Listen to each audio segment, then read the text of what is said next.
ए ए अरे ये ठेवी ना रे बाबा. पोरगी वगैरे आली ना आपण राग राग थुकून द्यायचं इथं.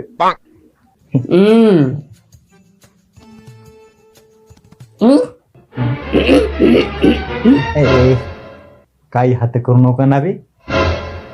दातांची बाहेर काढतील बरं इथं. घर न मग आपली थांब. ती नसेल पोरगी, पोरगी दुसरी असेल. कुठं आहे पोरगी? ठीक आहे.